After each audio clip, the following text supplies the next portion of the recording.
நல்ல தகப்பனே, சர்வ வல்லமையுள்ள எங்கள் ஆண்டவரே, இந்த காலை வேளைக்காக உமக்கு ஸ்தோத்திரம். இந்த நாளிலே உம்முடைய சமூகத்துக்கு வரும்படி நீர் பாராட்டி இருக்கிற தயவுக்காக உமக்கு நன்றி. தேவனாகிய கர்த்தர் கடந்த 6 மாதமும் நீர் எங்கள் நடத்தி கொண்டு வந்திருக்கிறீர்.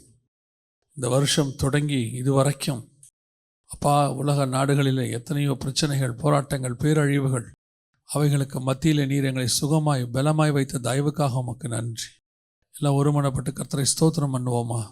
கர்த்தர் செய்த நன்மைகளுக்கு நான் எண்ணத்தை செலுத்துவேன், ரட்சிப்பின் பாத்திரத்தை கையில் எடுத்துக்கொண்டு அவரை தொழுது கொள்வேன் என்று சங்கீதக்காரன் சொல்லுகிறது போல, இந்த 6 மாதம் கர்த்தர் நம்மை கண்ணின் கருவழியாய் பாதுகாத்திருக்கிறாரே. எத்தனையோ நாடுகளிலே ஜனங்கள் இருந்தவர்கள் இன்னைக்கு இல்லை. எத்தனையோ இடங்களிலே ஜனங்கள் இன்னைக்கு காணப்படாமல் போயிருக்கிறார்கள். ஆனால் நம்மை கர்த்தர் ஜீவனோடு கூட ஒரு சமூகத்துக்கு கொண்டு வந்திருக்கிறாரே. ஆண்டவர் நம்மை சுகத்தோடு வைத்திருக்கிறாரே. இந்த 6 மாதம் நம்மை போஷித்திருக்கிறாரே. கர்த்தர் செய்த நன்மைகளுக்கு நன்றி செலுத்துவோம். இல்லாதவைகளை குறித்து முறுமுறுப்பதை பார்க்கிலும் கர்த்தர் இதுவரைக்கும் செய்த நன்மைகளுக்கு கர்த்தரை ஸ்தோத்திரம் பண்ணுவோம். இஸ்ரவேல் ஜனங்களைப் போல வனாந்தரத்தில் முறுமுறுத்தது அவருக்கு பிரியமில்லை என்று வேதத்திலே வாசிக்கிறோம். கர்த்தர் இதுவரைக்கும் இந்த 6 மாதம் செய்த நன்மைகள், ஆண்டவர் நமக்கு செய்த ஸ்லாக்கியங்கள், எத்தனையோ காரியங்களில் நமக்கு தகுதி இல்லாமல் இருந்தும் கர்த்தர் நமக்கு தகுதிப்படுத்தி இருக்கிறார்.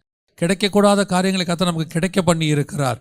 நாம் அதற்கு தகுதி இல்லாதவர்களாக இருந்தோம். ஆனாலும் தேவன் நமக்கு தருவதற்கு வல்லமை உள்ளவராக இருந்தார். இருதயத்தின் ஆழத்திலிருந்து உற்சாகமாக, இருதயத்தின் ஆழத்திலிருந்து ஆண்டவரே உம்மை நாங்கள் ஸ்தோத்தரிக்கிறோம், ஸ்தோத்தரிக்கிறோம், ஸ்தோத்தரிக்கிறோம். நீர் செய்த நன்மைகளுக்கு உம்மை நாங்கள் துதிக்கிறோம், துதிக்கிறோம், துதிக்கிறோம், துதிக்கிறோம், மகிமைப்படுத்துகிறோம். ஆவியானவர், ஹல்லேலூயா, ஹல்லேலூயா. Thank you Jesus, thank you Jesus. ஆவியானவரே, முழு ஆளுகைக்கு எங்களை விட்டு கொடுக்கிறோம். ஆவியானவரே, முழு ஆளுகைக்கு எங்களை விட்டு கொடுக்கிறோம். நிரப்புவீராக, விசேஷித்த அபிஷேகத்தால் நிரப்புவீராக. சபை உம்முடைய அபிஷேகத்தால் நிரப்பப்படுவதாக, உம்முடைய அபிஷேகத்தால் நிரப்பப்படுவதாக. அசைவாடுகிற ஆவியானவருடைய அபிஷேகம் இறங்குவதாக. ஆண்டவரே, எங்கள் மாம்சம், ஆவி, ஆத்மா எல்லாவற்றையும் ஒப்பு கொடுக்கிறோம். ஆவியானவரே, எல்லாவற்றையும் கர்த்தர் தாமே பொறுப்பெடுத்துக் கொள்வீராக, வழி நடத்துவீராக. இம்மட்டும் தாங்கின இமானுவேலர் இனியும் எபினேசராய் இருந்து நடத்த போற தயவுக்காக உமக்கு ஸ்தோத்திரம்.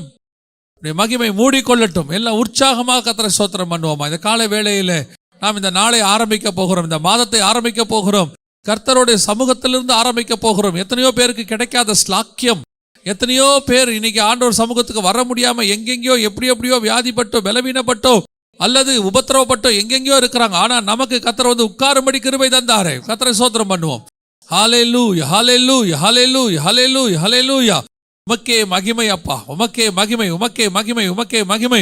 உம்மை நாங்கள் உயர்த்துகிறோம். இந்த நாளிலே எங்களோடு கூட பேசுவீராக, எங்களோடு கூட இடைபடுவீராக, வார்த்தைகளை அனுப்புவீராக, பலப்படுத்துவீராக, வசனத்தினால் உண்டாகிற உற்சாகத்தை கட்டளையிடுவீராக. ஆவியானவர் எங்களை எழுப்புவீராக அப்பா. ஓ ஹல்லேலூயா. கிருபையுள்ள கரத்தில் எங்களை தாழ்த்துகிறோம். நீர் மாத்திரம் மகிமைப்படுங்க அப்பா. எங்கள் ஆண்டவர் இயேசு கிறிஸ்துவின் நாமத்தில் பிதாவே, ஹல்லேலூயா. பேசியிருக்கிற நிருபம் 5ஆம் அதிகாரம் 25வது வசனம். புருஷர்களே, உங்கள் மனைவிகளில் அன்பு கூறுங்கள், அப்படியே கிறிஸ்துவும் சபையில் அன்பு கூர்ந்து. இதை கொஞ்சம் அப்படியே வைஸ் வர்சாவாக படிக்கணும். அப்படி படித்தா கொஞ்சம் இன்னும் ஈஸியாக இருக்கும். கிறிஸ்து சபையில் அன்பு கூறுகிறது போல புருஷர்களே உங்கள் மனைவிகளில் அன்பு கூறுங்கள். அப்படின்னா என்ன அர்த்தம்? ஆண்டவர் சபையை எப்படி நேசிக்கிறாரோ அதே மாதிரி என்ன செய்யணுமா? மனைவியை நேசிக்கணுமா? கிறிஸ்து எப்படி சபையில் அன்பு கூறுகிறார் அப்படிங்கிறது தான் பார்க்க வரும். கிறிஸ்து மனைவி, புருஷன் மனைவி இடத்துல நீங்கள் அன்பு கூறணும். ஆனால் எப்படி கூறணுமா? கிறிஸ்து எப்படி சபை இடத்துல அன்பு கூறுகிறாரோ அந்த மாதிரி. இந்த கம்பாரிசனை அப்படியே படிச்சுட்டு இருக்கும்போது எனக்கு ஒரு அதிகாரத்தை கர்த்தர் ஞாபகப்படுத்தினார். எசேக்கியேல் புஸ்தகம் 16ஆம் அதிகாரத்தை திருப்பிக் கொள்ளுங்க. அந்த அதிகாரம் முழுக்க ஏறக்குறைய ஒரு 63 வசனங்கள் இருக்கிறது. அந்த அதிகாரத்தை திருப்பிக் கொள்ளுங்க. அதில் ஒரு ஒரு ஒரு பெரிய ஜேர்னி இருக்குது. ஜேர்னினா ஒரு ஆரம்பம் ஆரம்பித்து ஒரு ஒரு மிக முக்கியமான ஒரு ஜேர்னி இருக்குது. அந்த அதிகாரத்தை படிக்கும் பொழுது ஒரு 3-4 காரியங்களிலே கர்த்தர் எனக்கு அந்த காரியத்தை சொல்லிக் கொடுத்தார். எப்படி கிறிஸ்து சபையில் அன்பு கூறுகிறார், மனைவி கணவன் எப்படி மனைவி இடத்துல அன்பு கூறணும் அப்படிங்கிறது. முதல்ல இந்த வசனம் கணவன் மனைவிக்குரிய அதிகாரமா அப்படிங்கிறத நீங்கள் புரிஞ்சுக்கணும்னா 8வது வசனம் வாசிங்க. நான் உன் அருகே கடந்து போன போது உன்னை பார்த்தேன், இதோ உன் காலம் பருவகாலமாயிருந்தது. அப்பொழுது என் வஸ்திரத்தை உன்மேல் விரித்து உன் நிர்வாணத்தை மூடி உனக்கு ஆணையிட்டு கொடுத்து உன்னோடு உடன்படிக்கை பண்ணினேன் என்று கர்த்தராகிய ஆண்டவர் சொல்லுகிறார். இவ்விதமாய் நீ என்னுடையவளானாய். கீழே அப்படியே படிச்சுக்கிட்டே வந்தீங்கன்னா, நீ எனக்கு பெற்ற உன் குமாரரை, 20வது வசனம் வாசிங்க. நீ எனக்கு பெற்ற உன் குமாரரையும் உன் குமாரத்திகளையும் எடுத்து அப்போனா என்ன ஆயிருக்குன்னா இது ஒரு ஒரு ரிலேஷன்ஷிப், கணவன் மனைவிக்குரியதான ஒரு ரிலேஷன்ஷிப் தான் இந்த அதிகாரம். அவர் குறிப்பாக யாரை பற்றி பேசுகிறாருன்னா, இதில் இன்னும் நீங்கள் அப்படியே கொஞ்சம் டீப்பாக தியானிச்சு பார்த்தீங்கன்னா உங்களுக்கு தெரியும். ஆண்டவர் யாரை பற்றி பேசுகிறாருன்னா எருசலேமை பற்றி பேசுகிறாரு. 2வது வசனம் வாசிங்க. மனுபுத்திரனே, நீ எருசலேமின் அருவருப்புகளை அதற்கு அறிவித்துச் சொல்ல வேண்டியது என்னவென்றால், இந்த எருசலேமை தன்னுடைய மனைவியாக கர்த்தர் சொல்லுகிறார். நீ இவ்விதமாய் என்னுடையவளானாய், நீ எனக்கு குமாரரை பெற்றாய். நாம் எல்லோரும் அறிந்திருக்கிறபடி வெளிப்படுத்தின விசேஷம் 21ஆம் அதிகாரத்தில் புதிய எருசலேமை கர்த்தர் என்னவென்று சொல்றாரு? மணவாட்டின்னு சொல்றாரு. இதோ நீ வா, ஆட்டுக்குட்டியாராகிய மனைவியாகிய மணவாட்டியை நான் உனக்கு காண்பிக்கிறேன் என்று சொல்லி. அப்போ எருசலேம் அவருக்கு மணவாட்டியாக இருக்கிறது. இது புதிய எருசலேம், வரப்போற எருசலேம். அதான் நீங்களும் நானும் புதிய எருசலேம் சபை. இது பழைய எருசலேம், இஸ்ரவேல் ஜனங்கள். அவர்களை குறித்து சொல்லும் போது, நீ இவ்விதமாய் என்னுடையவளானாய், நான் உன்னை ஏத்துக்கிட்டேன், நான் உன்னை கல்யாணம் பண்ணிக்கிட்டேன், உடன்படிக்கை பண்ணேன். அதான் ஆண்டவர் சொல்றாரு, உடன்படிக்கை பண்ண, மேரேஜ் கவனன்ட் பண்ணிட்டேன். நீ இவ்விதமாய் என்னுடையவளானாய், நீ எனக்கு குமாரரை பெற்றாய், உனக்கு எனக்கு குழந்தைலாம் பிறந்துருச்சு. எல்லாம் ஆண்டவர் சொல்றாரு. இதை வந்து ஹஸ்பண்ட் ஒய்ஃப் ரிலேஷன்ஷிப்குள்ள கர்த்தர் என்ன செய்யறாரு? புதிய பழைய எருசலேம், அதாவது இப்ப இருக்கிற எருசலேம், இஸ்ரவேல் ஜனங்கள் நியாயப்பிரமாணத்தை பத்தி பேசுறாரு. ஆனால் பேசும்போது இதை வந்து ஒரு ஜேர்னி இருக்கு, இதுல மொத்தம் ஒரு ஜேர்னி இருக்கு. எப்படின்னா, கல்யாணம் பண்ணதுல இருந்து அவர் பேசல, ஆனா தன் மனைவியை பத்தி பேசுறாரு. ஆனா கல்யாணம் பண்ணதுல இருந்து பேசல, அதுக்கு முன்னாடியில இருந்து பேசுறாரு. 2வது வசனத்துல இருந்து 6வது வசனம் வரைக்கும் வாசித்து பார்த்தீங்கன்னு சொன்னா, அவர் அது பிறக்கும் போதிலிருந்து பேசுறார். 6வது வசனத்தை வாசிங்க பார்ப்போம். நான் உன் அருகே கடந்து போகும்போது மிதிக்கப்படுவதற்கு ஏதுவாய் நீ உன் இரத்தத்தில் கிடக்கிறதைக் கண்டு, உன் இரத்தத்தில் கிடக்கிற உன்னை பார்த்து பிழைத்திரு என்றேன். ஆம், உன் இரத்தத்தில் கிடக்கிற உன்னை பார்த்து பிழைத்திரு என்று சொன்னேன். இந்த வசனத்தை நீங்க வாசிச்சு பார்த்தீங்கன்னா, பிறக்கும் போதிலிருந்தே கர்த்தர் என்ன பண்ணியிருக்கிறாராம்? அந்த சபையை நேசிக்கிறாராம்.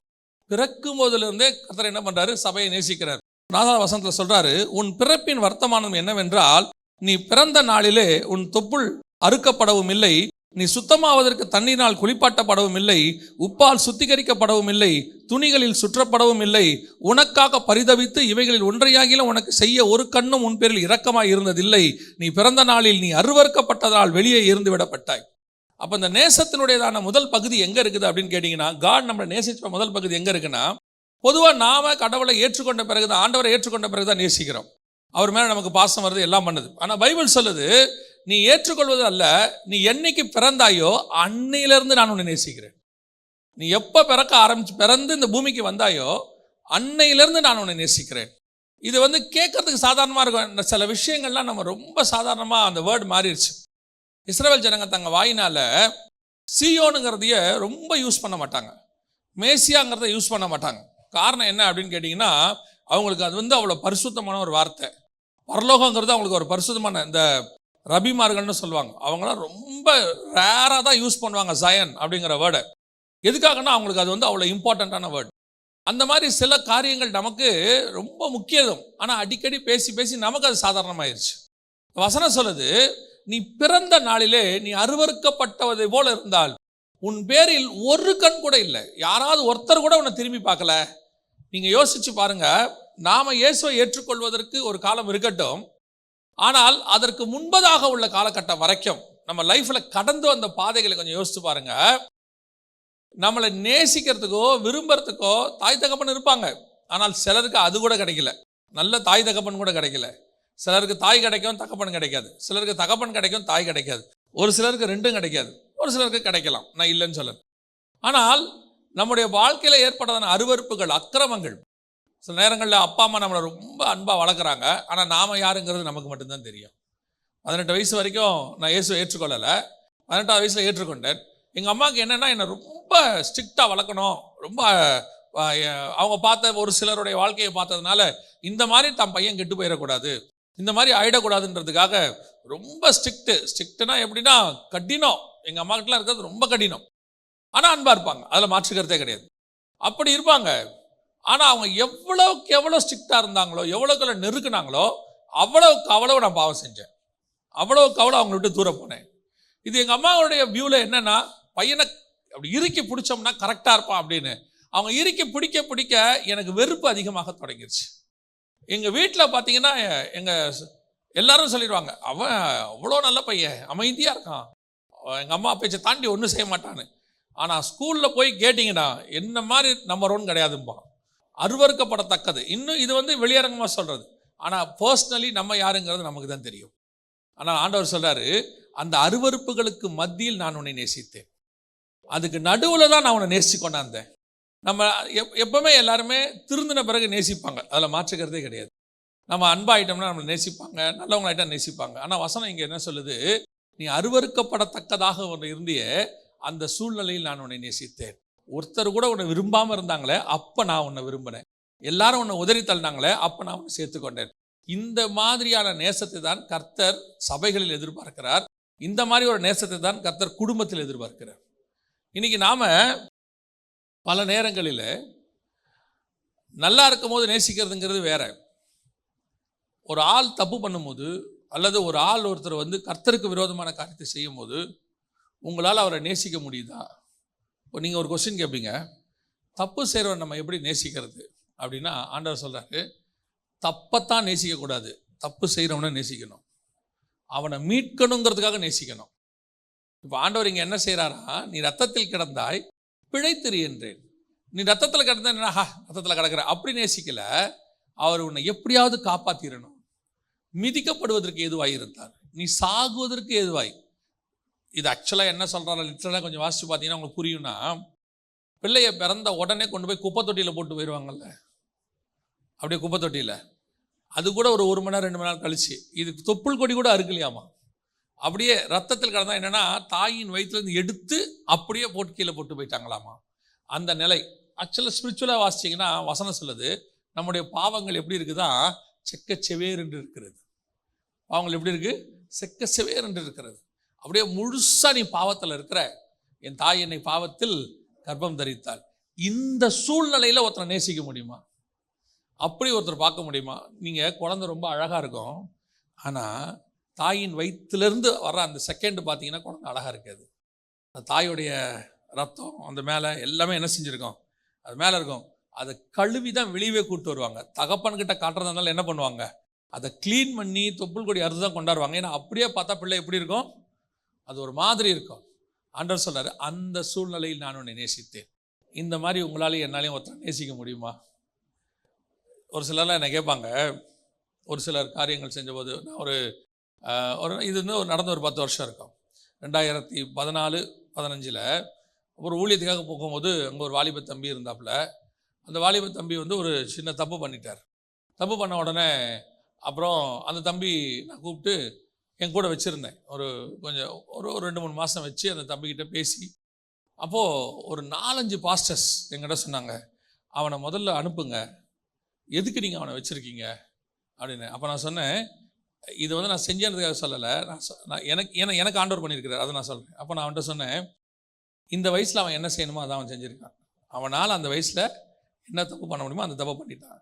இப்போ நீங்கள் அவனை எல்லாரும் ஒதுக்குறீங்க, அவன் என்ன ஆவான் அப்படின்னு. இல்லை பாஸ்டர், அவன் நாளைக்கு உங்கள் பேரை கெடுத்துருவான்னு. பார்க்கலாம், அது அப்புறம் பார்த்துக்கலாம் அப்படின்னு. ஆனால் நான் சந்தோஷமாக இப்பவும் சொல்வேன், இப்போ அந்த தம்பி வெளிநாட்டில் ஊழியம் பண்ணிக்கிட்டு இருக்கிறான், நல்லா இருக்கான், கல்யாணமாகி குடும்பத்தோடு ஊழியம் பண்ணிக்கிட்டு இருக்கிறான். எதுக்கு சொல்கிறேன் தெரியுமா? அந்த மாதிரி கர்த்தர் நம்மளை தள்ளி இருந்தால் நம்ம என்ன ஆகிருப்போம்? நீங்களும் நானும் ஒருத்தனை வெறுப்பதற்கு நாம் ஒன்றும் பெரிய பரிசுத்தவான் கிடையாது, அவன் ஒன்றும் நம்மளை விட பெரிய பாவி கிடையாது. நீங்கள் நானும் எந்த சகதியில் எங்கே இருந்தோமோ அந்த இடத்துலேருந்து கர்த்தர் நம்மளை எடுத்திருக்கிறாரு. இப்போ அந்த இடத்துல இன்னொருத்தன் இருக்கான், அவனை நேசிக்க வேண்டியதுதான் உங்களுடைய என்னுடைய வேலை. பல நேரங்களில் நம்முடைய வியூ எப்படி இருக்குது அப்படின்னு கேட்டிங்கன்னா, கர்த்தர் நம்மளை ரட்சித்தர், மாற்று கருத்தே கிடையாது. கிறிஸ்துவின் பார்வையில் தான் நாம் பார்க்க வேண்டும். அதைத்தான் சொல்கிறார், புருஷர்களே கிறிஸ்து நேசிக்கிறது போல நேசிங்கள். அப்படி ஒரு ரத்தத்தில், அப்படி ஒரு குப்பையில் மிதிக்கப்படுவதுக்கு ஏதுவாக இருக்கிற ஒருத்தனை நீ உன்னால் என்ன செய்யணும், நேசிக்கணும். பிழைத்திரு என்றேன். நம்முடைய வார்த்தையோ நம்மளோ ஒருத்தனை கொல்லக்கூடியதாக இருக்கக்கூடாது, கடைசி நிமிஷம் வரைக்கும் பிழைக்க செய்தாக இருக்க வேண்டும். எப்படியாவது அவனை காப்பாற்ற முடியுமா, எப்படியாவது அவனை மீட்க முடியுமா, அதுதான் நம்முடைய தாட்டாக இருக்க வேண்டும். இங்கே என்னை பொறுத்த வரைக்கும் இந்த உலகத்தில் நல்லவன் பரிசுத்தமானவன் ஆண்டவராக இயேசு கிறிஸ்து ஒருத்தர் மட்டும்தான் இருக்கார், வேற யாருமே கிடையாது. அப்பேற்பட்ட பவுல், இயேசு கிறிஸ்துக்கு அப்புறம் அவரோட அச்சு அடையாளங்கள் எங்கள் சரீரத்தில் இருக்கிற பவுலே சொல்கிறாரு, நான் பாவிகளிலே பிரதானமானவன். பேர்பட்ட அந்த தேவ மனுஷனே அப்படி சொன்ன பிறகு நம்ம ஏமாத்திரம், நாம் அப்படி நேசிக்க வேண்டியவர்களாய் காணப்படுகிறோம். ஒரு சில பார்த்தீங்கன்னு சொன்னால் எப்படி அப்படி நேசிக்க முடியுதுன்னு நமக்கு தெரியாது. மதர் தெரசா இருப்பாங்க, அவங்களுடையதான லைஃப் ஹிஸ்ட்ரியை படித்து பாருங்கள். ஒரு சிலர் பக்கத்தில் போய் நிற்கவே முடியாதான், அவ்வளோ ஸ்மெல் அடிக்குமா அந்த லெப்ரசியில். அந்த அம்மா போய் நிற்பாங்களாம், க்ளீன் பண்ணுவாங்களாம் உட்காந்து. இது முடியுமா அப்படின்னு கேட்டால், நான் வந்து மதர் தெரேசாவை பார்த்ததில்லை, இதெல்லாம் படித்தது தான். என் ஃப்ரெண்டு, நானும் என் ஃப்ரெண்டும், அவன் தான் என் ஆண்டவருக்குள்ளே நடத்தி கொஞ்ச நாளில் அவங்க அப்பாவுக்கு ஆக்சிடென்ட் ஆகிடுச்சு. ஆக்சிடென்ட் ஆன உடனே அவங்க அப்பாவை இந்த இடுப்புக்கு கீழே வேலை செய்யலை. அப்புறம் பெட் சோர் வந்துருச்சு. பெட் சோர் வந்தோடனே அவருடையதான அந்த ஊன்ஸ்லேருந்து அந்த இதிலேருந்து புழுக்கள் வர ஆரம்பிச்சிருச்சு. வர வர வர வர ரொம்ப ஸ்மெல் வந்த உடனே இந்த கவர்மெண்ட் ஹாஸ்பிட்டலில் தான் வச்சுருந்தோம். நர்சஸ் க்ளீன் பண்ண மாட்டேன்னு சொல்லிட்டாங்க.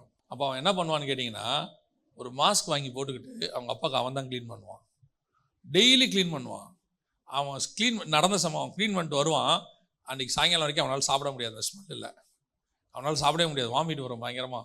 வந்து உட்காந்து அழுவான், முடியலடாம்பான். ஆனாலும் டெய்லி செய்வான். இதுதான் கிறிஸ்து நேசிக்கிற நேசத்தினுடைய அடையாளம். தகப்பன் வேற என்ன செய்ய முடியும்? எப்படி விட்டுற முடியும்? நர்ஸ் விட்டுறலாம், யார் வேணா விட்டுறலாம், ஆனால் நான் விட முடியாது, ஏன்னா என் தகப்பன். அதான் அவன் சொன்னது. அதைத்தான் கிறிஸ்து மாற்றி சொல்கிறாரு. நான் எப்படி விடுவேன்? நீ என்னுடையவள், நான் உன்னை மீட்டெடுத்திருக்கிறேன், நான் உன்னை விடவே முடியாதுல்ல. இந்த சுபாவம் மட்டும் உங்களுக்குள்ள வந்துருச்சுன்னா நீங்கள் சாகிற வரைக்கும் ஒரு பாவியை கூட நரகத்துக்கு போக விடவே மாட்டீங்க. இந்த இந்த இந்த தாட் வரணும். You never judge anybody. ஒருத்தரை கூட ஜட்ஜ் பண்ண முடியாது உங்களால. எந்த நிமிஷம் சிலுவைக்கு போற கடைசி நிமிஷம் ஒருத்தனை காப்பாற்றணும்னு கர்த்தர் விரும்புறாரு. லாஸ்ட் செகண்ட்ல விரும்புறாரு. அதுதான் கிறிஸ்துவினுடையதான சுபாவம். ஏன்னா அவர் உண்டாக்குன ஆத்மா, ஜீவ ஆத்மா. அந்த ஆத்மா நரகத்துக்கு போனா அவருக்கு தான் பெயின். அவருக்கு தெரியும் அந்த பெயின். ஐயோ, இது நான் உண்டாக்குனதாச்சே, போகுதே. அப்போ கிறிஸ்துவை போல நேசிங்கன்னா அந்த நேசம் வரணும். யாரை பார்த்தாலும், குறிப்பா நான் சொல்றேன், பரிசுத்தவான்களை பார்க்கும்போது ஒரு சந்தோஷம் வரும். அதை விட சந்தோஷம் ஒரு பாவியை மீட்கிறதுல இருக்கு. வசனம் சொல்லுது, ஒரு பாவி மனம் திரும்புது, பரலோகத்தில் மிகுந்த சந்தோஷம் உண்டாயிற்று. இன்னைக்கு கடைசி காலத்துல அந்த சகிப்பு தன்மை, அந்த நேசம் இன்னைக்கு இல்லை. அந்த நேசத்தை கர்த்தர் விரும்புகிறார். நீ எவ்வளோ உன்னால முடியுமோ அவ்வளோ தூரம் கடைசி நிமிஷம் வரைக்கும் ட்ரை பண்ணி பாருங்க. யாரையுமே விட்டுறாதீங்க. முடியாது, ஆவாது, உருப்பட மாட்டான், யாரையுமே சொல்லாதீங்க. கிறிஸ்து உருப்பட மாட்டான்னு ஒருத்தன் நினைச்சிருந்தானா நம்ம தான் அது ஃபர்ஸ்ட். நம்ம தான். நான் சொல்லிப்பேன், நான் வச்சுப்பேன், என்னெல்லாம் கிறிஸ்து வந்து 7-70 தடவைலாம் இல்லை, 7000 தடவை மன்னிச்சிருக்கிறார், 7 லட்சம் தடவை மன்னிச்சிருக்கிறார். நான் ஒரு நாளைக்கு எத்தனை தடவை மன்னிப்பு கேட்டிருக்கேன்னு ஆண்டவருக்கு மட்டும்தான் தெரியும், ஒரு நாள்லையே. ஆனால் ஒரு தடவை கூட கிறிஸ்து முகம் சுளித்ததே கிடையாது. நான் அவருடைய சமூகத்துக்கு போய் ஒரு நாள் கூட ஏமாற்றமாய் திரும்பினது கிடையாது. ஆண்டவர் என்னை மன்னிக்கல, ஐயோ அவரை அப்படின்னு நான் தன்மையில் எவ்வளோ நேரம் ஆனால் காத்திருப்பேன், கொஞ்ச நாள் காத்திருக்க வேண்டியிருக்கும். ஆனால் திரும்பி வரும்போது அவர் என்னுடையவன் ஆனா என்ற அந்த வார்த்தையோடு தான் என்னை அனுப்பி வைப்பார். நீ என்ன, நான் உன்னை எப்படி, அந்த தகப்பனை பாருங்க, பையன் போய் பண்ணி தவிடு தின்னுட்டான். அது சாதாரணமாக இருக்கும் கேட்கறதுக்கு. இஸ்ரவேலர்களுக்கு பன்னி என்பது ஒரு அருவருப்பான ஒரு மிருகம். நியாயப்பிரமாணத்தின்படி என்ன செய்யக்கூடாது? கிட்ட போகக்கூடாது. இவன் போய் அது கூட உட்காந்து சாப்பிட்டான். அந்த பையனை அணைச்சிக்க முடியுமா? அந்த பையனை ஏற்றுக்கொள்ள முடியுமா அப்படின்னு பார்த்தீங்கன்னா, ஓடி வந்து கட்டி கொண்டானாம். இதுதான் முதலாவது. கிறிஸ்து என்ன செய்தாராம்? நேசித்து. அந்த நேசம், நீ எங்க இருக்கும்போது உன்னை நேசித்து தெரியுமா? பிறக்கும் போது நீ அருவருப்புகளில் இருந்தாய்.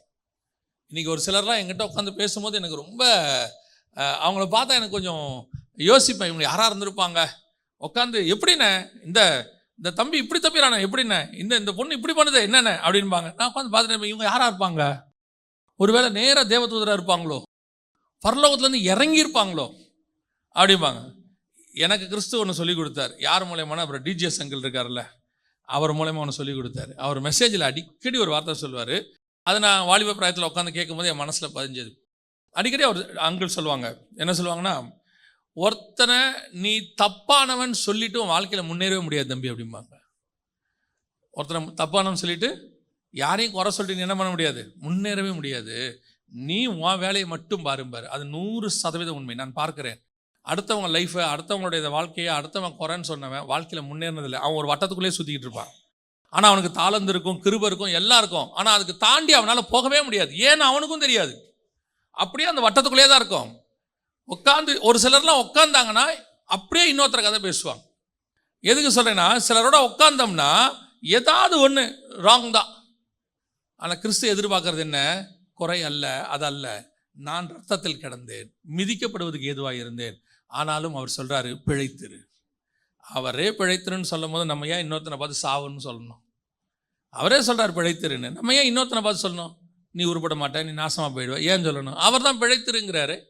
ஸோ நம்ம வாழ்க்கையில் நம்ம முதலாவது கிறிஸ்து நேசித்தது போல் நேசிக்கணும்னா அந்த பாவத்தில் இருக்கிறவனை நேசிக்கணும். அதான் இம்பார்ட்டன்ட். ரெண்டாவது வாசிங்க, எசேக்கியேல் புஸ்தகம் 16ஆம் அதிகாரம் 8வது வசனம் வாசிங்க. நான் உன் அருகே கடந்து போன போது உன்னை பார்த்தேன். இதோ உன் காலம் பருவகாலமாயிருந்தது. அப்பொழுது என் வஸ்திரத்தை உன்மேல் விரித்து உன் நிர்வாணத்தை மூடி உனக்கு ஆணையிட்டு கொடுத்து உன்னோடு உடன்படிக்கை பண்ணினேன் என்று கர்த்தராகிய ஆண்டவர் சொல்லுகிறார். இவ்விதமாய் நீ என்னுடையவளானாய். இந்த கிறிஸ்து நேசிக்கிற ரெண்டாவது சிச்சுவேஷன் என்ன அப்படின்னு பார்த்தீங்கன்னா, பாவத்திலேருந்து நேசித்தது ஒரு காலகட்டம் இருக்குது. அன்றைக்கி நம்ம அவரை நேசிக்கவே இல்லை, நமக்கு தெரியாது. ஆனால் நம்ம பாவத்திலேயே தான் இருந்தோம். அவர் நேசிக்க நேசிக்க நம்ம எப்படி இருந்தோம்? பாவத்திலே தான் இருந்தோம். இப்போ என்ன எடுத்துக்கிட்டால் 18 வயசு, அந்த ஃபஸ்ட்டு 18 இயர்ஸ் அவர் எவ்வளவோ நேசிச்சிருக்காரு. 3 தடவை சாக வேண்டிய ஆள், 3 தடவை சாக வேண்டிய ஆள். ஒரு தடவை கோபிச்செட்டிப்பாளையத்தில் ஏதோ ஒரு விஷயத்துக்காக போகும்போது பசங்களாம் பரிசலில் போனானுங்க. அப்போ ஒரு 12-13 வயசு இருக்கும். பரிசலில் நான் ஏறிட்டேன், டேமை திறந்து விட்டாங்க, தண்ணி அடிச்சுக்கிட்டு போகுது. எங்கேருந்தோ ஒரு மனுஷன் வந்தான், அந்த பரிசலை பிடிச்சி கொண்டாந்து கரையில் விட்டுட்டு போயிட்டான். யாருன்னே தெரியாது. நாங்கள் ஆனால் 3-4 பேர் இருந்தோம், கொண்டாந்து விட்டுட்டு போயிட்டார். அப்போ கிறிஸ்துவெல்லாம் நமக்கு தெரியாது, பாதுகாக்கப்பட்டேன். ஒரு தடவை ரோட்டில் ஸ்கூலுக்கு போயிட்டே இருக்கேன், ஒரு மாடு குத்தி தூக்கி அடிச்சிச்சு. அது மேலே போய் கீழே வந்து விழுந்தேன். ஒரு ஸ்க்ராட்ச் கூட இல்லாமல் கர்த்தர் பத்திரமாய் பாதுகாத்தார். ஸோ கர்த்தர் நம்மளை, ஆனால் நமக்கு தெரியாது கர்த்தர் தான் பாதுகாத்தான்னு தெரியாது. அன்னைக்கு கூட ஒருத்தர் சாட்சி சொன்னார் செய்தி கொடுக்கும்போது, எத்தனையோ தடவை ஜீவன் போயிட்டு வந்திருக்கு, ஆனால் எனக்கு தெரியாது கர்த்தர் தான் காப்பாற்றினாருன்னு. இந்த இடத்துல உட்கார வைக்கிறது கர்த்தர் காப்பாற்றினாரும்பார். ஸோ அது ஒரு காலம், நாம் தேவனை அறியாத போது. இது அதல்ல, நான் உடன்படிக்கை பண்ணி, அந்த வசனம் அங்கே சொல்லுது, உனக்கு ஆணையிட்டு கொடுத்து உன்னோடு உடன்படிக்கை பண்ணினேன் என்று கர்த்தராகிய ஆண்டவர் சொல்லுகிறார். கவனன்ட். இப்போ என்ன ஆயிடுச்சு? நம்ம இப்போ அவரை தெரிஞ்சுக்கிட்டோம், அவர் நம்மளை தெரிஞ்சுக்கிட்டாரு. கர்த்தர் இப்போ எப்படி செய்கிறாராம்? முன்னாடி நீ யாரோ ஒருத்தர், இப்படி யோசிச்சு பாருங்க, முன்னாடி நீ யாரோ ஒருத்தர், ஆனால் எனக்கு தெரியும் நீ யாரு என்ன எதுன்ட்டு. நீ இப்போ நீங்கள் வந்து புருஷனை மாதிரி யோசிக்கணும். கிறிஸ்துவை போல காட் தானே அவர் அப்படின்னு நினைக்கக்கூடாது. புருஷன் எப்படி மனைவியை நேசிக்கணுன்றதுக்கு அந்த அந்த கம்பாரிசன் அவர் கொண்டு வராரு.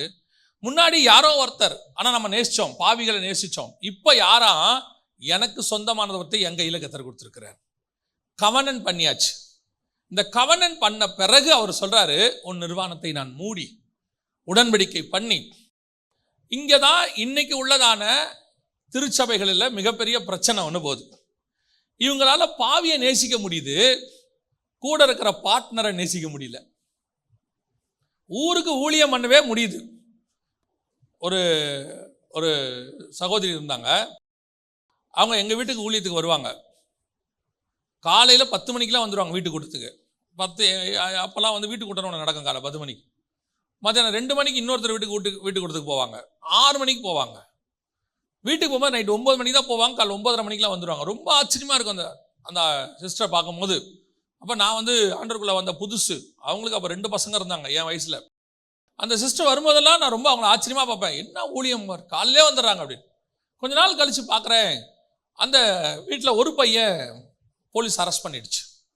அரெஸ்ட் பண்ணி உள்ளே வச்சபோது இந்த சிஸ்டர் எங்கிட்ட சொன்னாங்க, அவனை நான் சர்ச்சுக்கு கூப்பிட்டு வரேன்ப்பா, அவன் யூத்தாக இருக்கான், நீ பேசு அப்படின்னு சொல்லி எங்ககிட்ட சொன்னாங்க. இப்போ அந்த தம்பிகிட்ட உட்காந்து பேசும்போது அவன் சொன்னான், ஏன்பா அவங்க அம்மா இவ்வளோ ஊழியம் பண்ணுறாங்க, இவ்வளோ சர்ச்சில் சாட்சியாக இருக்காங்க, நீ என்னப்பா இப்படி ஒரு காரியம் பண்ணுற அப்படின்னு சொன்னால், அவன் சொன்னான், முதல்ல எங்கள் அம்மாவை வீட்டில் சமைக்க சொல்லுங்க. ரெண்டுத்துக்கும் சம்மந்தமே இல்லை. ஆனால் அவன் சொன்னான், முதல்ல என்ன செய்ய சொல்லுங்கள், எங்கள் அம்மா வீட்டில் சமைக்க சொல்லுங்கள். ஏன்பா அப்படி சொல்கிறேன்னு? எங்கள் அம்மா வீட்டையே பார்க்க மாட்டாங்க. எங்கள் வீட்டில் என்ன நடக்குதுன்னு எங்கள் அம்மாவுக்கே தெரியாது. நானும் எங்கள் அப்பா என்ன பண்ணுறோன்னு தெரியாது, என் தம்பி என்ன பண்ணுறான்னு தெரியாது. இவங்க ஊழியன்னு ஓடுறாங்க. என் குடும்பத்தை யார் பார்க்குறது? நாங்கள் கெட்டோன்னா அதுக்கு முதல் காரணம் எங்கள் அம்மா தான்ண்ணா. இது யாரும் இந்த ஆங்கிளில் யோசிச்சுருப்போமா? நம்ம வெளியிருந்து பார்க்கும்போது நம்ம என்ன நினைக்கிறோம், மினிஸ்ட்ரி சூப்பராக போகுது, எல்லாம் போகுது. ஆனால் குடும்பத்தை நேசிக்காதது.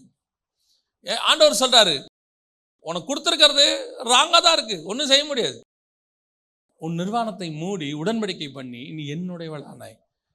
நான் இந்த வசனத்தை தியானிக்கும் போது கர்த்தர் ஒன்று சொன்னார், வாசிங்க. ஆதியாகமத்தின் புஸ்தகம் 3ஆம் அதிகாரம் கடைசி வசனம் வாசிங்க. அவர் மனுஷனை துரத்திவிட்டு ஜீவ விருட்சத்துக்கு போம் வழியை காவல் செய்ய ஏதேன் தோட்டத்துக்கு கிழக்கே கேரூபீன்களையும் வீசிக்கொண்டிருக்கிற சுடரொளி பட்டயத்தையும் வைத்தார். இதில் ரொம்ப ஆச்சரியம் என்னென்னா, இவன் ஆண்டவர்கிட்ட சொல்லும் போதெல்லாம் நீர் கொடுத்த ஸ்திரீயானவள், அவங்க தான் என்னை சாப்பிட கொடுத்தாங்க, இவன் அப்படி தானே சொன்னான். ஆனால் நீங்கள் நல்லா கவனிச்சு பாருங்கள், இந்த வசனத்தை தியானிக்கும்போது கர்த்தர் சொன்னது, தோட்டத்தை விட்டு வெளியே வரும்போது ஆதாமும் ஏவாளும் சேர்ந்து தான் வந்தாங்க. அடுத்த வசனம் சொல்லும் 4:1, ஆதாம் தன் மனைவியாகிய ஏவாளை அறிந்தான். அவ்வளோ பிரச்சனைக்கு நடுவுலையும் ஆதாம் என்ன செய்யலையா, ஏவாளை விடவே இல்லையா. அவ தான் காரணம்னு அவனுக்கு நல்லா தெரியுது. ஆண்டவர்கிட்டே சொல்லிட்டானாம்மா, இவங்க தான் காரணம், நீர் கொடுத்த ஸ்திரீயானவள், பழம் சாப்பிட்டேன், அதுக்கு பின்னாடி என்ன வேணா இருக்கட்டும். ஆனால் ஒரு நாள் கூட ஆதாம் ஏவாளை விடணும்னு நினைக்கவே இல்லையாம்மா. இதுக்கு என்ன அவர் சொல்கிறாருன்னா, நீ எப்போ தேவ சமூகத்தை விட்டு வெளியே போன, பாவத்தை விட்டு, நான் உன்னை நீ போகட்டும் விட்டுருன்னு சொல்லாமல் நான் உன் கூடவே வந்து உன்னை காப்பாற்றி திருப்பி உள்ளே கூட்டு வருவேன். மணவாளனா ஆதாம் என்ன, ஆண்டவர் என்ன செஞ்சாரா, நம்ம பாவம் செஞ்சு அவர்கிட்ட தூரம் போன உடனே பரலோகத்தில் உள்ள தேவன் திருப்பி தோட்டத்தை விட்டு வெளியே வந்தாராம், நம்ம கூடவே வந்துட்டாராம், மாம்ச ரூபம் எடுத்தாராம், திருப்பி பாவி நம்மளை போல பாவியான ஒரு சரீரத்துக்குள்ளே வந்தாராம், வந்து நம்ம மீட்கிறதுக்கு நம்ம கூடவே வந்துட்டாராம். ஆதாம் எப்படி ஏவாள் கூடவே, ஏவாளை விட்டு பிரியலையாமா அவன். சரி தப்பு நடந்துருச்சு, உன்னால தான் நடந்துச்சு, சரி போட்டோம் அப்படின்னு சொல்லிட்டு அவ கூடவே அவன் வந்து அவ கூடவே ஒரு பிள்ளை, ஏன்னா வசனம் சொல்லுது, பிள்ளை பெற்றினாலே ஸ்திரீயானவள் ரட்சிக்கப்படுவாள், அதுக்கு ஏதுவான காரியத்தை செஞ்சு கூடவே இருந்தது. இதை சொல்லும் போது ஆண்டவர் சொல்றாரு, பல நேரங்களிலே நாம் உடன்படிக்கை பண்ணினவர்கள், நான் சொல்ல ரட்சிக்கப்பட்ட பிறகு எவ்வளோ காரியங்கள் தேவனை விட்டு தூரம் போகும்போது கூட தேவன் நம்ம கூடவே தான் வருவார். தோட்டத்தில் ஆதாம் கூட வந்த மாதிரி என்ன செய்வாராம், கூடவே தான் வருவாராம். ஒரு நாள் கூட ஏவாள் வேணான்னு அவன் நினைச்சதே இல்லையா. அதே மாதிரி தான் கிறிஸ்து சபையை நேசிக்கிறாராம். அதே மாதிரி தான் நீங்களும் நானும் நேசிக்கணும். குடும்பங்களிலே பல நேரங்களில் நம்ம என்ன நினைக்கிறோம் அப்படின்னா, வேணாம் போதும் விட்டுறலாம், உண்மைதான், சில நேரங்கள் நம்மளால் இருக்க முடியாது. நான் ஆரம்பத்தில் பிரசங்கம் பண்ணும்போது என்ன பண்ணுவேன்னா, எப்படி இருந்தாலும் நீ கூட தான் இருக்கணும் அப்படின்னு ஒரு பிரசங்கம் பண்ணுவேன். ஒரு சம்பவம் ஒன்று நடந்துச்சு. அந்த சம்பவத்தில் அந்த கணவர் என்ன பண்ணிட்டான், மனைவியை போட்டு செம்மடி அடித்து மண்டையெல்லாம் உடச்சிட்டான். உடச்சது மட்டும் இல்லை, மறுநாள் காலையில் வரைக்கும் அன்கான்ஷியஸாக இருக்கான். அன்கான்ஷியஸாக இருந்து என்ன பண்ணுறதுன்னு ஒன்றும் தெரியாமல் பக்கத்து வீட்டுக்காரன் கண்டுபிடிச்சி கொண்டு போய் அந்த பிள்ளைய ஹாஸ்பிட்டலில் சேர்த்து காப்பாற்றி எல்லாம் பண்ணிட்டாங்க. அப்பத்துலேருந்து தான் அந்த அப்போ ஒரு பாஸ்டர்கிட்ட நான் பேசினேன், ஒரு வயசான பாஸ்டர்கிட்ட கேட்டேன், இந்த மாதிரி சூழ்நிலையில் நம்ம என்ன ஆலோசனை கொடுக்கணும் பாஸ்டர், ஏன்னா வசனம் இப்படி இருக்குது. அப்போ அவர் சொன்னார், இந்த மாதிரி சூழ்நிலைகளில் நீ உன் மகளாக இருந்தால் என்ன செய்வ, ஒருத்தன் அடித்து மண்டையை உடச்சிட்டான், அந்த இடத்துல இருக்குது, உன் மகளாக இருந்தால் என்ன செய்வேன்னு யோசிச்சு பார்த்து செய்யு. அப்போ தான் அது புரிஞ்சிச்சு, கிறிஸ்து எப்படி சபையை நேசிக்கிறாரோ, மனைவியை நேசிக்கிறாரோ, மகளை நேசிக்கிறாரோ, அந்த மாதிரி தான் நம்ம நேசிக்கணும். இந்த மாதிரி சூழ்நிலை வரும்போது நம்ம என்ன பண்ணுவோம், வேறு வழியே இல்லை, நீ அவன் கூட இந்த சாவுன்னு ஒரு நாளும் சொல்ல போகிறதில்ல, சொல்லவும் கூடாது. அப்போ நம்ம என்ன பண்ணுவோம், வேறு வழி இல்லை, ஆனால் நம்ம பிரிஞ்சு முடிஞ்சு அதுக்கு போக முடியாது. we want to wait till God's time. கர்த்தர் ஒரு நேரம் வச்சிருப்பார், அது வரைக்கும் நம்ம காத்து தான் இருக்கணும். அதனால் நம்ம அந்த நேசம் மாறவே மாறாது. நம்ம பல நேரத்தில் தேவனை விட்டு தூரம் போனாலும் அவர் சொல்கிறாரு, உன்னை ஒரு நாளும் நான் விட்டு விலகிறதில்லை, நான் உன்னை உடன்படிக்கை பண்ணிட்டேன்ப்பா, நான் உன்னை சேர்த்துக்கிட்டேன், வேறு வழி இல்லை. நான் எப்பவும் எல்லாருக்கும் சொல்கிறது தான் உங்களுக்குன்னு சொல்கிறேன், கல்யாணம் பண்ணுறதுக்கு முன்னாடி 10,000 தடவை யோசிங்க, 10,000 இல்லை 1,00,000 தடவை கூட யோசிங்க, 40 நாள் உபவாசம் போடுங்க, நீங்கள் புசியாமலும் குடியாமலும் சீனாய் மலைக்கு கூட போயிட்டு வாங்க, தப்பே கிடையாது. ஆனால் கல்யாணம் பண்ண பிறகு ஒரு தடவை கூட யோசிக்கக்கூடாது, வேலை முடிஞ்சு. அதுக்கப்புறம் இன்னும் ஆண்டவரேன்னா அவர் திரும்பி நின்றுப்பார், வேலை முடிஞ்சு. அதனால் அதுக்கப்புறம் ஒரு தடவை கூட யோசிக்கக்கூடாது. அதுக்கப்புறம் நீங்கள் யோசிக்க வேண்டியது ஒன்று தான், எப்படி ஓடி முடிக்கலாம். ஜேர்னியை தொடங்கிட்டோம், இந்த வண்டி டருன்னு சவுண்டு போடுது, மக்கார் பண்ணுதா இருந்தாலும் டிங்கரிங் ஒர்க் பார்த்து எதையாவது பண்ணி போய் சேர்ந்துடணும். வண்டியை நிறுத்தவும் முடியாது, வேணாம்னு சொல்ல முடியாது. ஏன்னா பிரமாணம் அப்படி இருக்குது, கிறிஸ்து நமக்கு அப்படி இருக்கிறார். ஒரு சிலர்லாம் என்ன சொல்கிறாங்கன்னா, இந்த பிரமாணத்தின்படி இது வேணாம் அப்படிங்கிறாங்க. அது கிறிஸ்துவே செய்யக்கூடிய காலம் ஒன்று, அதை விட்டுறணும். ஆனால் நமக்கு நியமிக்கப்பட்டது இதோட ஓடித்தான் ஆகணும். எப்படி ஓடுறது, என்ன செய்யறது, ஓடித்தான் ஆகணும் கடைசி வரைக்கும். அப்யூஸ் பண்ணுறான், அடிக்கிறான், உதைக்கிறான், நம்ம தனியாக இருக்கும், அது வேறு விஷயம். அவரே சொல்கிறார், 1 Corinthians 7 பவுல் சொல்கிறார், இந்த மாதிரி பிரச்சனைகள் வருதா, பிரிந்து போகிறாங்கன்னா அது அவங்க போகட்டும், அது அவங்க இஷ்டம். நாம் கிறிஸ்துவோடு கூட இருக்கிற உடன்படிக்கையின்படி என்றைக்கு இருந்தாலும் கிறிஸ்துவோடு கூட இருக்கணும். அல்லேலூயா. நான் சொல்கிறது உங்களுக்கு புரியும் என்று நான் நினைக்கிறேன். ஒன்று தான், ஒரே ஒரு லைனில் சொல்லணும்னா, பண்ணுறதுக்கு முன்னாடி 1000 தடவை யோசிக்கலாம், பண்ண பிறகு ஒரு தடவை கூட என்ன செய்யக்கூடாது, யோசிக்கக்கூடாது. அது ஆண்டவர் கையில் விட்டுட்டு ஓட வேண்டியது. அடுத்து வாசிங்க, அவர் எப்படி நேசிக்கிறார்னு இருக்கு. 16ஆம் அதிகாரம் 42வது வசனம் வாசிங்க, எசேக்கியேல் புஸ்தகம். இவ்விதமாய் என் எரிச்சல் உன்னை விட்டு நீங்கும்படி நான் என் உக்கிரத்தை உன்னில் ஆறப்பண்ணி இனி கோபமாயிராமல் அமருவேன். நீங்க அந்த 42வது வசனம் வரைக்கும் போய் படிச்சு பாருங்க. அவ்வளவு அருவருப்பை பத்தி பேசுவார், கோவப்பட்டு பேசுவார். அவ்வளவு பண்ணியிருக்காங்க இஸ்ரவேல் ஜனங்கள். எருசலேம் சொல்லுவார், அசிரியன், எகிப்தியன், பெலிஸ்தியன், கானானியன் எல்லாம் பேசிக்கிட்டே வருவார். நீ என்னென்ன அருவருப்புகள் செஞ்ச எல்லாம் பேசுவார். கடைசியா வந்து எங்க நிறுத்துறாருன்னா, உன் மேல எனக்கு அவ்வளோ கோபம் இருந்துச்சு, அவ்வளோ இருந்தது. கடைசியா சொல்றாரு, அந்த 42 சொல்லுது, இவ்விதமாய் என் எரிச்சல் உன்னை விட்டு நீங்கும்படி நான் என் உக்கிரத்தை உன்னில் ஆற பண்ணி இனி கோபமாய் இராமல். இதுதான் அடுத்து ஒரு இருக்க வேண்டிய நமக்கு சுபாவம். வரும் செய்கிற தப்புகள் அவங்களெல்லாம் பார்க்கும்போது நமக்கு கோபம் வரும். அடிச்சு ஒட்டச்சு தூக்கி போட்டு ஏதாவது பண்ணிடணும்னு தோணும். ஒன்றும் பண்ண முடியாது. ஆண்டவர் அப்படி தான் செஞ்சுருக்கிறார். அவர் மட்டும் அவர் உக்கிரத்தில் இறங்கி நம்மளை க்ளோஸ் பண்ணியிருந்தானா நம்மளாம் என்ன இருப்போம்? காணாமல் போயிருப்போம். அடித்து ஒட்டச்சு பேச அது பூட்டும்பான். சாயங்காலத்துக்குள்ளே சரி ஆகணும், எரிச்சல் நீங்கி சமாதானமாகி மன்னிக்கிற இடத்துக்கு வரணும். அப்படி ஓட்டினாதான் கிறிஸ்துவின் அன்பு. சிலருக்கெல்லாம் பார்த்தீங்கன்னா அந்த மன்னிக்கிற சுபாவமே இருக்காது. 15 வருஷம் கழிச்சு கேட்பாங்க, அன்னைக்கு நீங்கள் என்னை திட்டினீங்களே ஞாபகம் இருக்கா? இங்கே வசனம் சொல்லுது, அவர் மறந்துன்னு இருக்கு. சிலதெல்லாம் மறக்கவே மறக்காது. 2004 ஜூலை மாதம் 1ஆம் தேதி நீ என்ன சொன்னேன்னா நம்ம என்ன சொன்னோம் நமக்கு ஞாபகமே இருக்காது. ஆனால் அந்த சகோதரிமார்களுக்கு அதெல்லாம் பயங்கரமாக இருக்கும். அது எப்படி தான் ஞாபகத்தில் வச்சுருக்காங்கன்னு கண்டே பிடிக்க முடியாது. நீங்கள் அன்றைக்கி ஒரு க்ரீன் கலர் சட்டை போட்டிருந்தீங்களாம்பாங்க. அந்த சட்டை நம்மக்கிட்ட இருக்கவே இருக்காது, காணாமலே போயிருக்கோம். ஆண்டவர் சொல்கிறாரு, மறந்தும் மன்னித்தும் இருக்கிறார். மன்னிக்கிறது ஒரு சொல் மன்னிச்சிருவாங்க, என்ன செய்ய மாட்டாங்க? மறக்க மாட்டாங்க. ஆண்டவர் சொல்கிறாரு, நான் உன்னை மன்னித்து மறந்து எரிச்சல் நீங்கி அமர்ந்திருப்பேன். இது அடுத்து கிறிஸ்து நேசிக்கிறதான நேசம். சரி, நான் கடைசியாக சொல்லிட்டு முடிக்கிறேன். கடைசியாக அவருக்குள்ள இருந்தது வாசிங்க, 62, 63 வாசிங்க. உன்னோட என் உடன்படிக்கையை பண்ணி. அப்பனா என்ன அர்த்தம்னா, ஏற்கனவே பண்ண உடன்படிக்கை என்ன ஆயிடுச்சு? 8வது வசனம் வாசிங்க. நான் உன் அருகே கடந்து போன போது உன்னை பார்த்தேன், இதோ உன் காலம் பருவகாலமாயிருந்தது. அப்பொழுது என் வஸ்திரத்தை உன்மேல் விரித்து உன் நிர்வாணத்தை மூடி உனக்கு ஆணையிட்டு கொடுத்து உன்னோடு உடன்படிக்கை பண்ணினேன் என்று கர்த்தராகிய ஆண்டவர் சொல்லுகிறார். ஏற்கனவே என்ன செஞ்சாரு? ஒன்று பண்ணாரு. ஆனா இங்க என்ன சொல்லுது? 62 வாசிங்க. உன்னோடே என் உடன்படிக்கையை பண்ணி ஏற்படுத்துவேன். இன்னொன்னு பண்றாரு. அப்படின்னா என்ன அர்த்தம்? ஏற்கனவே பண்ண உடன்படிக்கை என்னாச்சு? போயிருச்சு. நியாயப்பிரமாணத்துக்கும் சுயாதீன பிரமாணத்துக்குமான வித்தியாசத்தை இங்க பேசிட்டு இருக்கிறார். புதிய எருசலேமுக்கும் பழைய எருசலேமுக்கும் உள்ள டிஃபரன்ஸை பேசுறாரு. அந்த மனவாட்டிக்கும் வரப்போற மனவாட்டிக்கும் உள்ள டிஃபரன்ஸ் பேசுறாரு. ரெண்டுத்தையும் சேர்த்து பேசுறாரு. ஆக்சுவலா அந்த ஆவிக்குரிய சத்தியம் அதுதான். அதுல அந்த ஆவிக்குரிய சத்தியம் என்ன சொல்லுதுன்னா, ஏற்கனவே எருசலேமே நான் உன்னோட கூட உடன்படிக்கை பண்ணேன். நீயோ உன்னுடைய நகரத்துக்குள்ள அசிரியரையும் பெலிஸ்தரையும் கானானியரையும் எகிப்தியரையும் உள்ள விட்டுட்ட. அவங்க கொண்டு வந்து விக்கிரகத்தை வச்சுட்டாங்க. நாடு அருவருப்பு ஆயிடுச்சு. நான் உன்னை சீர்குலைச்சிட்டேன். உன்னை நான் வந்துட்டு எல்லாத்தையும் பண்ணிட்டேன். உன்னை நான் எரிச்சல் ஆயிட்டேன். ஆனா திருப்பி எனக்கு உன் மேல என்ன ஆயிடுச்சு? பாசம் வந்துருச்சு, எரிச்சல் போயிருச்சு. ஆனா உடன்படிக்கை போயிருச்சு. இப்ப புது உடன்படிக்கை ஒன்று பண்றேன். அதைத்தான் அவர் சொல்றாரு. அதான் சுயாதீன பிரமாணம், புதிய எருசலேம். அதை தான் கொண்டு வந்து இங்க முடிக்கிறார். சத்தியத்தின்படி அதான் இருக்கு. ஆனா நமக்கு தேவையானது என்னன்னா, அவர் ஏற்கனவே என்ன பண்ணாரு? கவனன்ட் பண்ணாரு. அந்த கவனன்ட் போயிடுச்சு. ஆனால் கர்த்தர் சொல்றாரு, இதுக்கப்புறம் அவ்வளவுதான், உனக்கு எனக்கு கவனன்ட் கிடையாது, முடிஞ்சு போச்சு, இனிமேட்டு ஒன்றும் கிடையாது. அப்படி சொல்லல. உன்னோடு கூட என் உடன்படிக்கையை ஏற்படுத்துவேன். அப்பொழுது நான் கர்த்தர் என்று அறிவாய். நீ செய்த எல்லாவற்றையும் நான் மன்னித்தருளும் போது. Accept as it is. எப்படி இருக்கோ என்ன செய்யுங்க? அப்படியே ஏற்றுக்கொள்ளுங்க. முழுமையா மன்னிச்சிருங்க பாரு. நம்மளால என்ன செய்ய முடியாது? சில நேரங்களில் முழுமையா மன்னிக்க முடியாது. மன்னிப்போம், சில காரியங்களை மன்னிச்சிருவோம். 100% மன்னிக்க முடியாது. ஏதோ ஒன்று நம்ம ஓரத்தில் வச்சுக்கிட்டே இருப்போம், பேசிக்கிட்டே இருப்போம். இது இருந்துச்சே, அது அப்படி பண்ணீங்களே, இது உங்ககிட்ட இருந்துச்சே அப்படின்னு. அது மனித இயல்பு.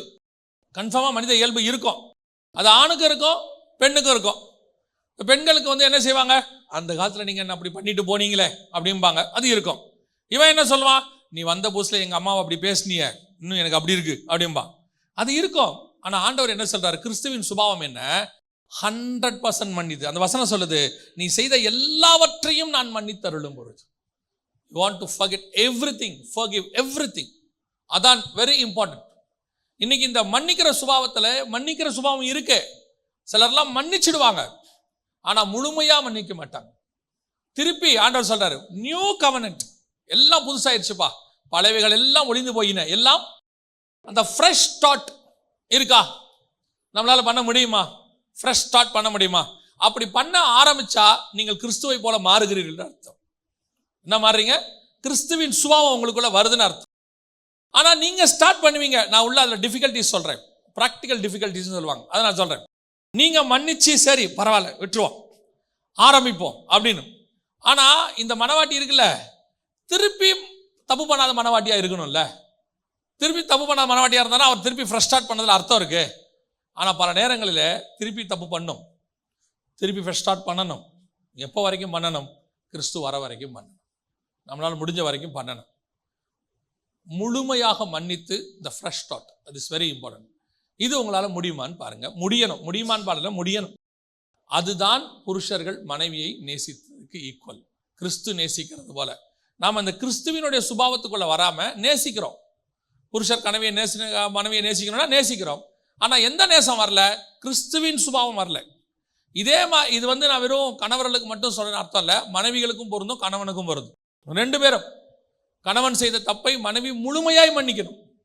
100% அவங்க மன்னிப்பு கேட்கும் போது முழுமையா மன்னிக்கணும். மன்னிச்சு அப்படி ஏத்துக்கணும் முடிவு பண்ணிட்டு 100% 100% ஃப்ரெஷ் ஸ்டார்ட் பண்ணணும். திருப்பி அவங்க வருவாங்க, திருப்பி விழுவாங்க, திருப்பி மன்னிப்பு கேட்பாங்க, திருப்பி மன்னிக்கணும், உடன்படிக்கை பண்ணணும், ஃப்ரெஷ் ஸ்டார்ட் பண்ணணும். இது கிறிஸ்துவின் சுபாவங்களில் ஒன்று. இந்த 16ஆம் அதிகாரம் நீங்க எசேக்கியேல் புஸ்தகத்தை என்ன செய்யுங்க, கிறிஸ்துவினுடையதான மணவாளனுக்கும் மணவாட்டிக்கும் உள்ளதான ரிலேஷன்ஷிப்ல படிச்சு பாருங்க. அவர் அதில் தான் எழுதுவார். ஆனால் அவர் எழுதும்போது எப்படி எழுதுவார்னு கேட்டிங்கன்னு சொன்னால், எருசலேமுக்கும் உள்ள மாதிரி எழுதுவார். நீங்கள் மணவாளனுக்கும் மணவாட்டிக்கும் உள்ள வச்சு படிச்சு பாருங்க. அப்பொழுது உங்களுக்கு அதனுடையதான மிக முக்கியமான சத்தியம் தெரியும். வேதம் சொல்லுகிறது, புருஷர்களே உங்கள் மனைவிகளில் கிறிஸ்து எப்படி அன்பு கூறுகிறாரோ அப்படி கூறுங்கள். இந்த 4 பாயிண்ட் இதில் இருக்கு. இன்னும் நிறையா இருக்கு, நீங்கள் போய் தியானிங்க. நாம் ஜெபிக்க போகிறோம். எந்திரிக்கலாமா? தேவ சமூகத்தில் ஒப்பு கொடுப்போமா? தேவ சமூகத்தில்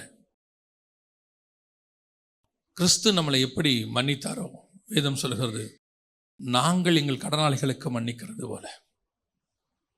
முதலாவது, நாம் இரத்தத்தில் கிடந்தோம், பாவத்தில் கிடந்தோம், கேட்பாரற்று கிடந்தோம், மிதிக்கப்படுவதற்கு ஏதுவாய் கிடந்தோம்.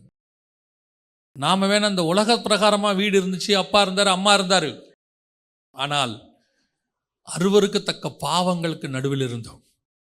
ஆண்டவன் நம்மை பிழைத்திரு என்றார். நாம் அதுக்கு பிறகு கிறிஸ்துவை அறிகிற அறிவுக்குள்ள வந்தோம். அவருக்குள்ள வந்த பிறகு அவர் உடன்படிக்கை ஏற்படுத்தின பிறகு நாம் பாவம் செய்ய ஆரம்பித்தோம். அதனால தான் 8வது வசனத்திலிருந்து 42வது வசனம் வரைக்கும் அந்த மணவாட்டி கர்த்தரை விட்டு, மணவாளனை விட்டு குமாரரையெல்லாம் பெற்றுச்சு. ஆனால் கடைசியாக ஆண்டவர் சொல்றாரு, நான் உன்னை மன்னிக்க விரும்புகிறேன், என் எரிச்சலை நீக்க விரும்புகிறேன். இது 2வது நமக்குள் இருக்க வேண்டிய மிக முக்கியமான ஒரு சுபாவம். எரிச்சல் நீங்கி கடைசியாய் ஆண்டவர் சொல்றாரு, நான் உன்னை முழுவதுமாய் மன்னித்தேன். இதுதான் நேசிக்கிறதுக்கு அடையாளம். நம்மால இந்த 3 காரியங்கள் செய்ய முடியுதா? முழுவதுமா மன்னிக்க முடியுதா? எரிச்சல் அவங்க மேல இருந்து போதா? அதான் ரொம்ப இம்பார்ட்டன்ட். போகணும். ஆண்டவர் சொல்றாரு, என் எரிச்சல் நீங்கி நான் அமர்ந்திருப்பேன். கிறிஸ்துவினுடைய சுபாவம் நமக்குள் வெளிப்பட வேண்டியது அவசியமாயிருக்கிறது. இந்த சுபாவம் வெளிப்பட்டால் குடும்பங்கள் பிரியாது. இந்த சுபாவங்கள் வெளிப்பட்டால் குடும்பங்கள் பிரியாது. இன்னைக்கு நிறைய குடும்பங்கள் டிவோர்ஸ், நிறைய குடும்பங்களில் பிரச்சனைகள், போராட்டங்கள். காரணம் 2 பேருக்கும் பொருந்தும். இது ஏதோ ஒருத்தருக்கு அல்ல. ரட்சிக்கப்பட்ட கணவன், ரட்சிக்கப்பட்ட மனைவி இருக்கிற 2 பேருக்கும் இது பொருந்தும். ஒருத்தரை ஒருத்தர் மன்னிக்கிறவர்களாக, எரிச்சல் நீங்குகிறவர்களாக, முழுவதுமாய் மன்னிக்கிறவர்களாக, பழைய காரியங்கள் எல்லாம் ஒளிந்து போய் புதிய உடன்படிக்கை ஏற்படுத்துகிறதாக கர்த்தர் செய்வார். ஒப்பு கொடுப்போமா தேவ சமூகத்தில்? ஆண்டவரே, உம்முடைய அன்பு, அந்த சுபாவம் எனக்குள் வரட்டும். ஆண்டவரே, ஒப்பு கொடுப்போமா? அந்த சுபாவம் எனக்குள் வரட்டும். நல்ல தகப்பனே, சர்வ வல்லமையுள்ள எங்கள் ஆண்டவரே, இந்த நாளிலே எங்களுக்குள்ளே ஒரு பொருத்தனை, எங்களுக்குள்ளே ஒரு ஜெபம், உம்முடைய நேசம் எங்களுக்குள் வரட்டும். உம்முடைய அன்பு எங்களுக்குள்ளே வரட்டும். நீர் நேசிக்கிறது போல நாங்கள் எல்லோரையும் நேசிக்க கிருபை பாராட்டும்.